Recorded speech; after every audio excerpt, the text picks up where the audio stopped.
This channel does not promote any violent, harmful, or illegal activities. All content provided by this channel is meant for an educational purpose only. নমস্কার, দেখছেন টিভি9 বাংলা। আপনাদের সঙ্গে রয়েছে আমি সম্প্রীতি। আর শুরুতেই যে খবরের দিকে নজর রাখবো, মহারাষ্ট্রে সেখানে সন্দেহজনক নৌকো। রায়গড় জেলার উপকূলের কাছে গতকাল গভীর রাতে একটা নৌকা দেখা যায়। সঙ্গে সঙ্গে নৌকাটির কাছে পৌঁছানোর চেষ্টা করে উপকূল রক্ষী বাহিনী। তড়িঘড়ি ঘটনাস্থলে নৌসেনা কুইক রেসপন্স টিম। আমরা আরো বিস্তারিত জানবো। শান্ত রয়েছে আমাদের সঙ্গে। শান্ত, কি জানা যাচ্ছে এই সন্দেহজনক নৌকো নিয়ে এখনো পর্যন্ত?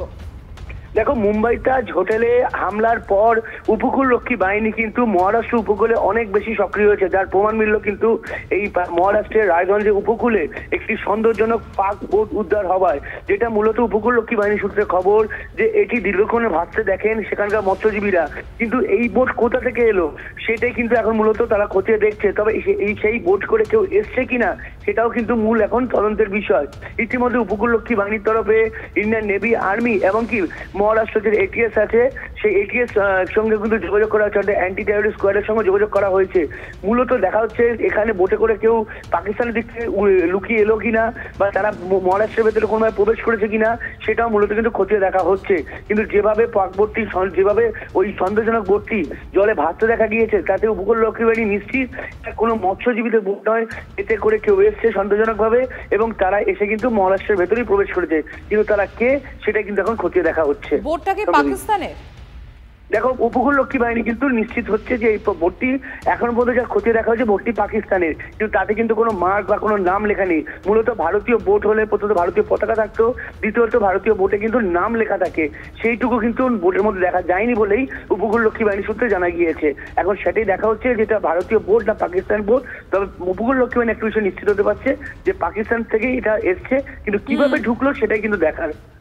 ধন্যবাদ শান্ত।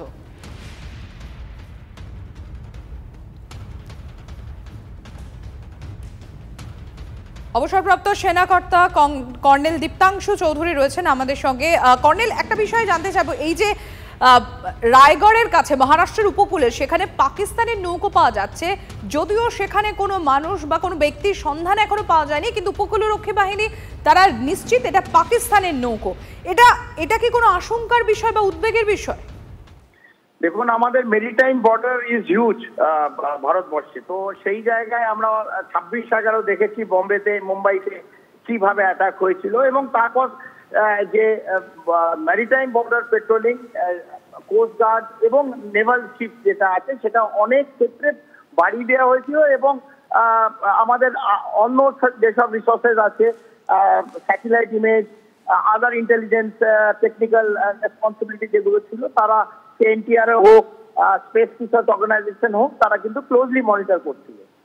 যখন এরকম কোনো হদিশ পাওয়া গেছে নিশ্চিতভাবে আবার কোনো প্ল্যান হচ্ছে অথবা কোনো ইন্টেলিজেন্স এজেন্সি কোনো রিপোর্ট দিচ্ছে, তার সঙ্গে এটা কোনো সিমিলারিটি পাওয়া যাচ্ছে, এটা খুব ক্লোজলি মনিটর করতে হবে। তাই যখন দেখা গেছে এটাকে হালকাভাবে নেওয়ার একদমই উচিত না, কারণ আমরা অলরেডি জানি 26/11 হয়ে গেছে মুম্বাইতে, আবারই রায়গড় এই মহারাষ্ট্রের উপকূলে এটা দেখা গেছে। তো intelligence agency, satellite pictures, navy এবং কোস্ট গার্ড, আমার মনে হয় যে জয়েন্টলি এটাকে আরো প্রসেস করা উচিত টু ফাইন্ড আউট এটা কেন হলো। আমরা ইতিমধ্যেই টেলিফোনে যোগাযোগ করতে পেরেছি অবসরপ্রাপ্ত নৌসেনা কর্তা নীলাঞ্জন দাম রয়েছেন আমাদের সঙ্গে। আপনার কাছে যেটা জানতে চাইবো, এই ধরনের যখন পরিস্থিতি হয় তখন কিভাবে পুরো অপারেশনটাকে কন্ডাক্ট করা হয়, মানে এসওপি কি রয়েছে?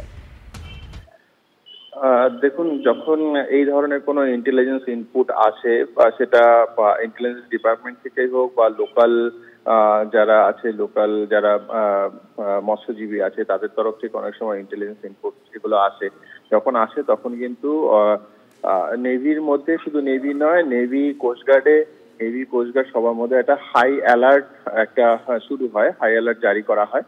এবং তো প্রথম যেটা করা হয় যে নেভির যেটা সব থেকে নিয়ারেস্ট যে ইউনিট গুলো আছে, যে জাহাজ বা ফার্স্ট অ্যাটাক ক্রাফট গুলো আছে, সেইগুলো তখন তার সেটাকে দেখতে যায় যে সেটা অ্যাকচুয়ালি যে বোটটা আছে, যেটা আনআইডেন্টিফাইড বোট তোলা বা যে একটা সাসপিশিয়াস বোট, সেটাকে দেখতে যায়।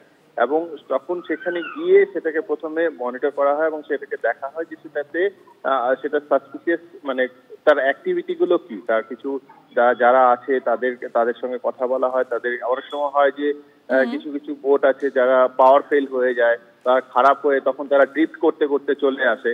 সেটা অন্য দেশেরও হতে পারে বা ইন্ডিয়ারও হতে পারে, কিন্তু এই ক্ষেত্রে কোনো ব্যক্তি বা কারোর সন্ধান এখনো পাওয়া যায়নি।